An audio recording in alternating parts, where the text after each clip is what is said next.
Hello, my name is Kristen Oyen. I'm the specialist for the blind and visually impaired with the Minnesota Department of Education. And I'm excited to share information about Renew, a structured, research based school to career transition process. And now I'd like to hand it over to Lindsay. Thank you, Kristen. I'm Lindsay Horowitz. I also work with the Minnesota Department of Education as the post-secondary transition specialist, and very excited to be here today to hear from our colleagues. I will turn it over to Bucky. Thank you, Lindsay. My name is Bucky Flores. I'm currently the Launching Emerging Adults Program Coordinator, a program offered through Rochester Public Schools, and we implement and use Renew as part of our process here in the program. And I'm going to pass it to Kathy.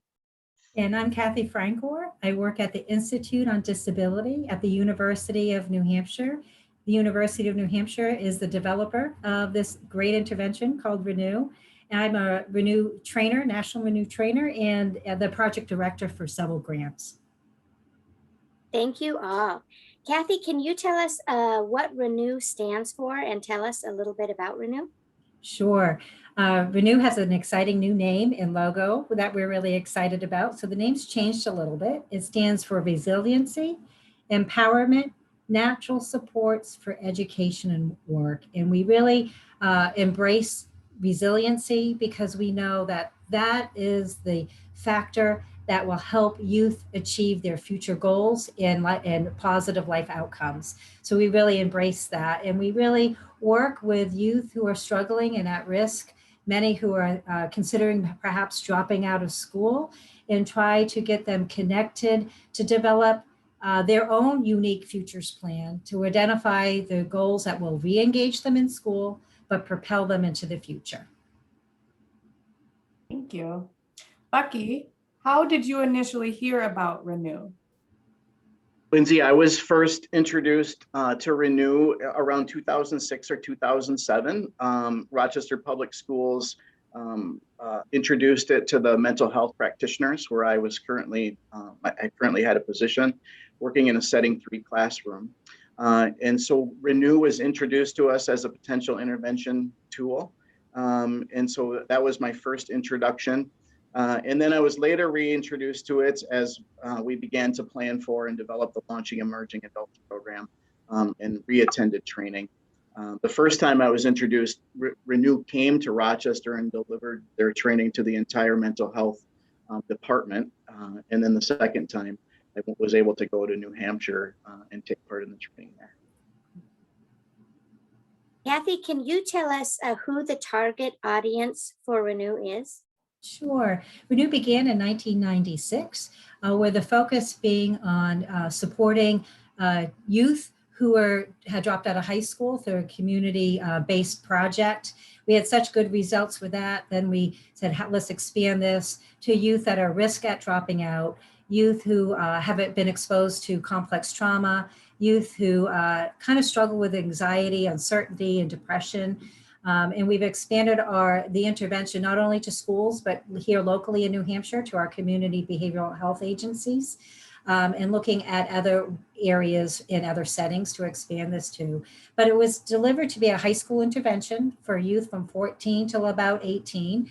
But we are evolving, and we've seen great practice of intervention being implemented and with 8th graders. So it serves as an 8th grade to high school transition model. But we've also now, through our community behavioral health setting, seeing that it's being expanded to young adults. So we're seeing it in adult services. So I would say anywhere from 13 all the way till about 26. Wow, that's great. All right, Bucky, how long did your Renew training take? Well, it's really ongoing. There's kind of a continuation of training and service. The initial 3-day training happened, and it's cohort group is there, and you're learning and you're trying new things and being introduced to some of the techniques and methods that are used, in particular the graphic illustration.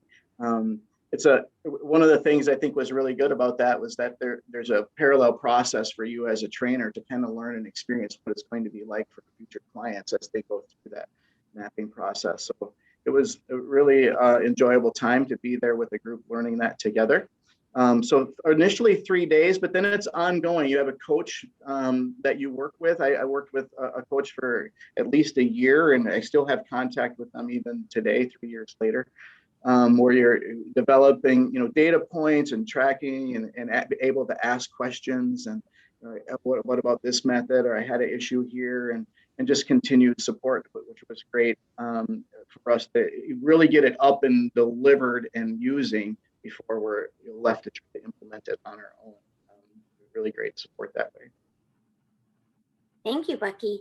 Kathy, can you let us know how Renew is implemented? Sure, and Bucky referred to the training, that's a piece of it.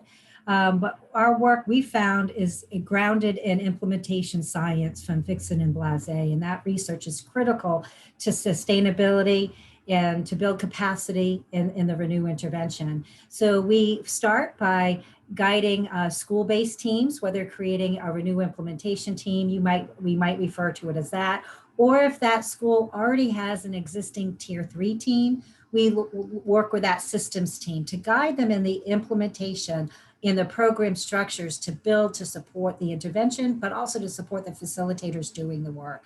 So we have a training for that, and we coach people around those program structures, making sure facilitators have the time and the resources to do it, help that team develop a data system to identify the youth to be matched to facilitators, and to use the data system for progress monitoring of the intervention.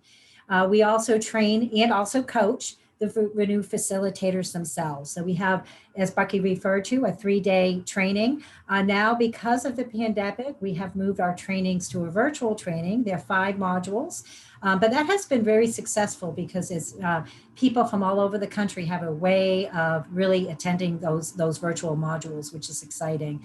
Along with that, we want to support the facilitators. This is a complex intervention with youth with complex needs. We know that training somebody isn't enough. We want to support those facilitators as they move through the process. So we recommend monthly coaching check-in times with us as at the Institute on Disability to guide you through that process. And we use our fidelity checklist that we have, both on the system level, but with the facilitators as well. Adapting at its finest. Bucky, can you tell us a little bit about LEAP and what it stands for? Yeah, so LEAP is an acronym for the program. It stands for Launching Emerging Adults Program. Its focused population is 16 to 21-year-olds that have a chronic history of struggles and challenges finding success in our traditional school setting. So alternative for us is we're pretty alternative. We don't operate even from a traditional school. We operate from a community center in a neighborhood within Rochester where there is a population of need, immediate proximity to us. All of our students have IEPs. All of our students have mental health diagnosis, and our primary focus is on functionability. We have 4 R's that are embedded into the program. The first one is regulation. So we try to create a safe, welcoming environment where individuals can regulate, and we can have our collaborative group regulation as well. The next R is relationship. We spend a lot of time and energy really just building strong relationship with our participants, getting to know family, other people in their lives, and really building what sometimes when some of our participants will refer to it as their school family, and really finding a place to belong. The next 2 R's, relevancy and rigor, which Renew really helps us to develop. Each one of our participants through the mapping process develops a set of future plan goals, which is the relevancy for them. It's self-centered and student-centered and driven. They identify the things that they think are most important for them to transition into adulthood, which is a focus of the program. And that aspect of that relevancy is built through that Renew process. And then we implement the rigor part of that as well. And so, yeah, that's kind of the introduction to LEAP. Thank you. Thank you. Kathy, we did talk about professional development opportunities. MDE is concerned about equity and access. So I'm just wondering if your professional development materials are accessible. That's a really great question. And I would love to say that we're 100% there, but I think we can always learn from everybody out in the field. How can we improve our access? How can we improve our tools? And we're always paying attention to that. So feedback from people who've been through the training, from people in the field, from people who really understand the needs of our community is important to us. But as the Institute on Disability, we as a whole organization are really making sure and moving to making sure our training materials, our website, our PowerPoints are accessible. Our event coordinator is Kat Jones, and she is wonderful and really takes care of people's needs as requested for any kind of training or access. And we've moving our training materials and any future materials that facilitators will need to implement Renew onto the Canvas portal. So once people get trained in the process, they have access to all the materials for life through Canvas, and Canvas is a pretty accessible portal. That's wonderful to hear. Bucky, are you able to tell us a little bit of how Renew has improved graduation rates or outcomes? And then we'd love to hear a story. Yeah, well, so graduation specifically, we've graduated 10 LEAP participants, and it's in 3 years. And one might say, well, that's not a huge number, but these are all students that would have fallen through the cracks. Very possibly, I mean, it's potentially they would have found a pathway to graduation without LEAP, but many of them had already dropped out of school. Or were struggling, and case managers were searching for an alternative program for them. And so we've graduated 10.